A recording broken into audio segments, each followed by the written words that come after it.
Whether you're in manufacturing, e-commerce, or any industry dealing with physical products, an effective inventory dashboard can be your secret weapon.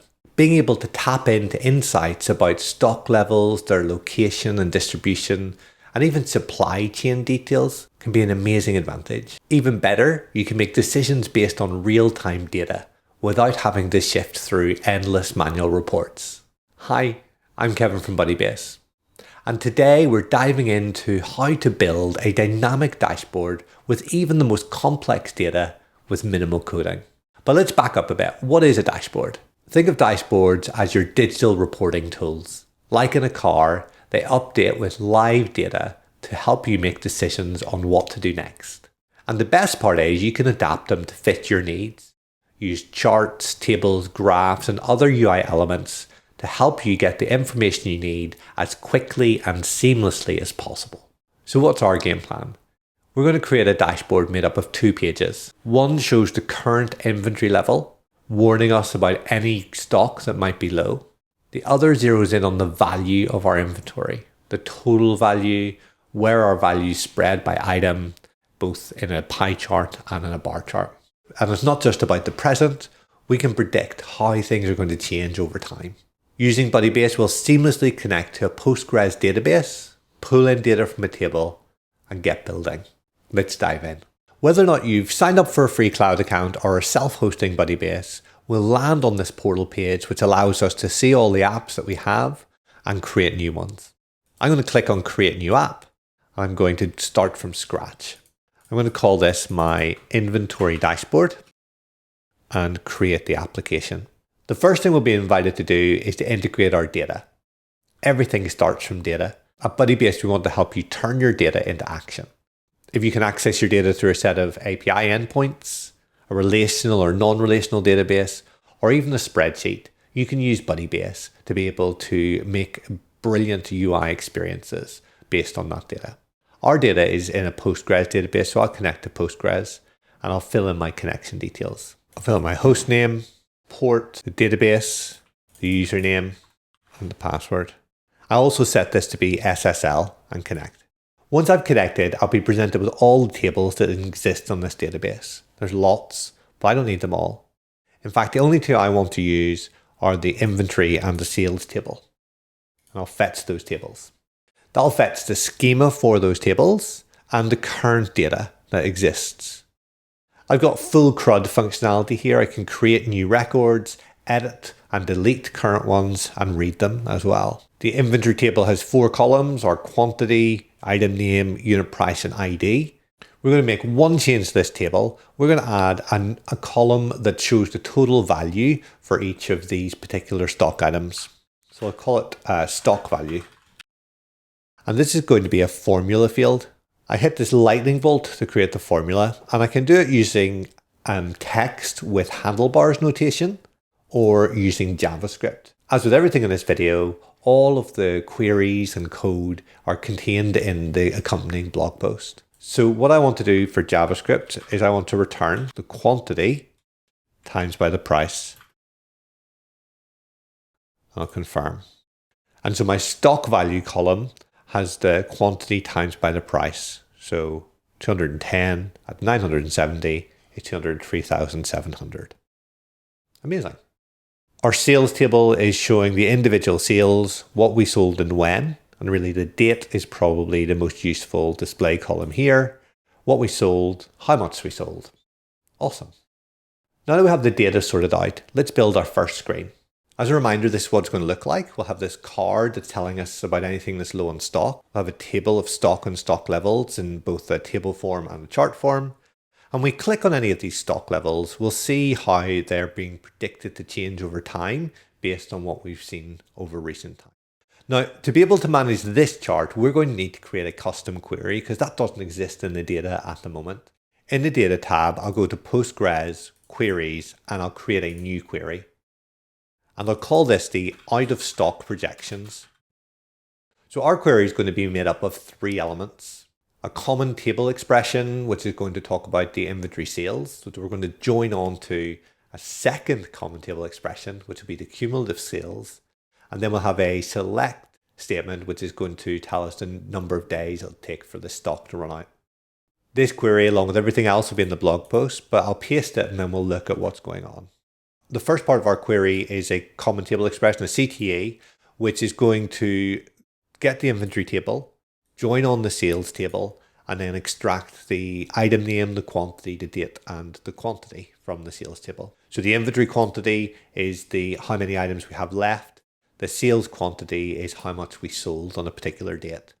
Our second CTA is called cumulative sales, and this is where we're going to select from the item sales. We'll group the items by the item name and the inventory quantity, and we'll add them together. And so then we'll get the item name, the inventory quantity, and we'll get the max of the sales date, which will give us the last time that one of these items was sold. And we'll sum together the sales quantity, which will give us our total sales. So now we've got those two separate tables. We'll then select the item name, the inventory quantity. If the total sales is more than the inventory quantity, then we've sold out. Otherwise, the last sale date plus the inventory minus there in 1 day, we're going to see when we're going to run out. Okay, and then we've also got our days, working out the days we'll run out.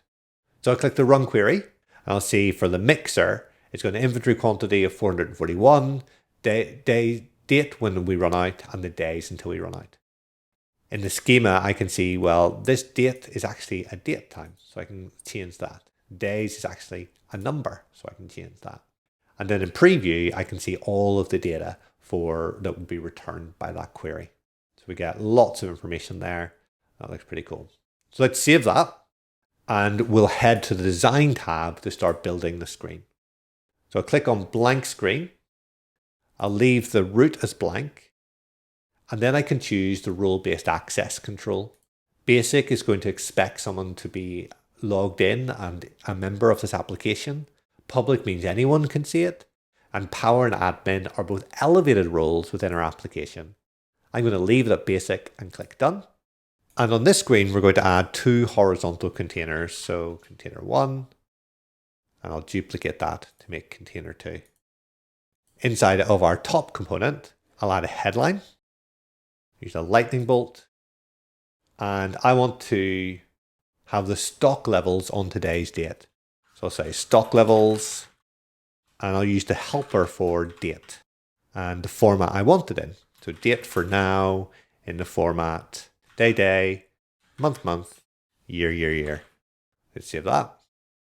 Our stock levels. And beside this, we're going to place our card block.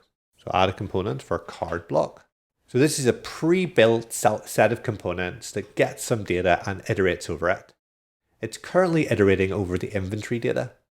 We're going to set our data to be our new custom query, or out of stock projections. We're going to bind the title field here.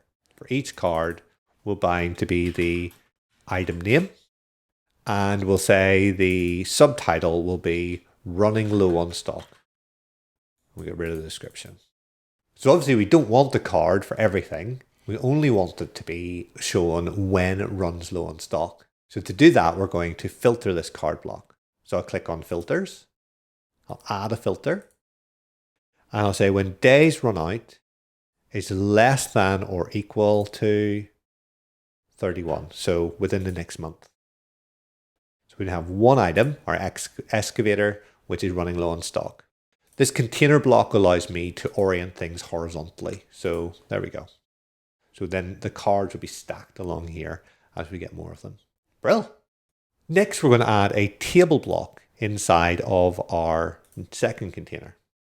Again, we're going to point this to our out of stock projections column. This displays all the data we need, but we could make it a little bit tidier.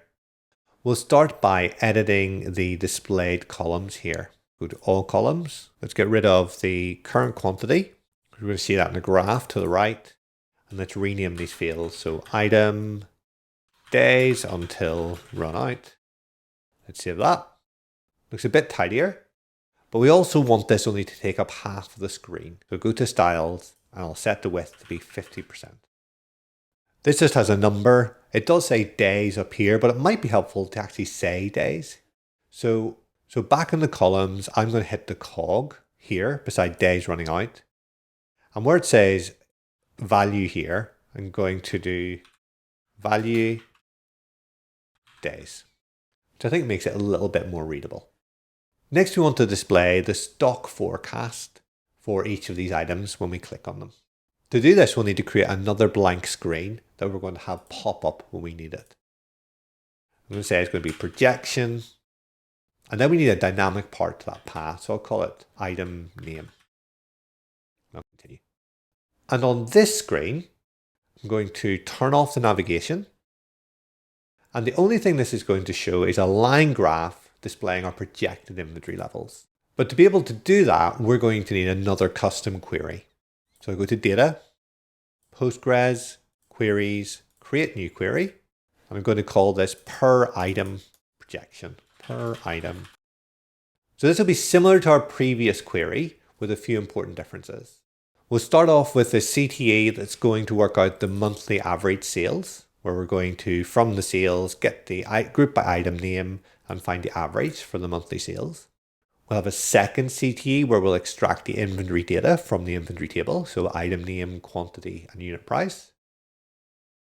And we'll have a third CTE which will create a series to return one row per month for the next 6 months.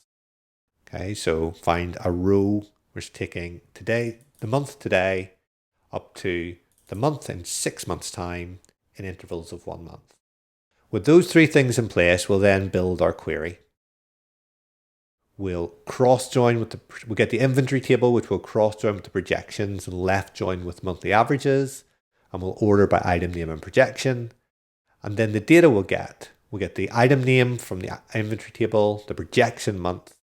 We'll work out, and for our projected quantity and for the projected value, how much that's going to be worth at that given time. If we run that for Bulldozer for a given month, November, we'll have 210, which will be worth 203,000. If we preview, we can see, well, for the next 6 months, we're saying next April, we're projecting we'll have 193 left, and that will be worth 187,000. So that's going to decrease over time for what we have in stock because we'll have sold them. And that's true for each of the others. So we've worked out how much we're selling on average per month, and we're using that to project going forward. So let's save that query, go back to our new screen, and add our chart block. We'll set it to be a line graph using the data from our new query, per item projections. We'll set the label column to be projection month, and we'll set the data column to be projected value. Now this is showing all the data on the table, but we really only want to show it for a given item. So we're going to filter it. So add a filter where the item name equals a binding to, well, I want it to be that URL piece, item name. So I can do URL item name. Now we don't have an item name yet because we haven't clicked on a row. So if I go back to my table, I'm going to set this on row click action. So on row run action. I want to do is navigate to a new screen. The screen I want to navigate to using the lightning bolt is going to be projection / well, I want to use the clicked row dot item name and save that. And I want to open the screen in the modal, so I want it to pop up rather than redirect me somewhere else. So let's save that. Let's preview this to see how it looks. So I click on my mixer. I get this table for the mixer. I click on the scraper. I'm getting a table for the scraper. Obviously, you will use different queries and create different charts based on your use case. But hopefully that gives you some ideas. Lastly, for this screen, I'm going to add another chart block, which is going to show the stock levels. So I'll add another chart. This time it's going to be a bar chart. It's going to use our out of stock projections. Going to choose the label column to be the item name and the data column to be the item quantity. I'm going to make it horizontal. I only wanted to take up 50% of the screen, so I'll set the custom size width 50%. And lastly, I'll get my container to orient horizontally. Now, sometimes the styling will need a refresh for it to kick in. There it is now. And that's our first screen done. So to start our second screen, let's duplicate our first and call this values. We'll update the stock levels to call this our inventory values. We'll get rid of our tables here, our chart, because we're going to put different data in there. I'm going to edit our card to show the value of our total inventory. To do that, we're going to need another query. So we'll go data, Postgres, queries, create new query. And we'll call this our current inventory value. And how are we going to do that? Well, we're going to select the sum of the quantity times unit value. I'm going to call that total value. We're going to get that from our inventory table. If we run that query, we get back the total value. We check, that's only a one row, that's single value. And see, when we save that and go back to design, when we set our card block to use our new query, there'll only be one card because only one return.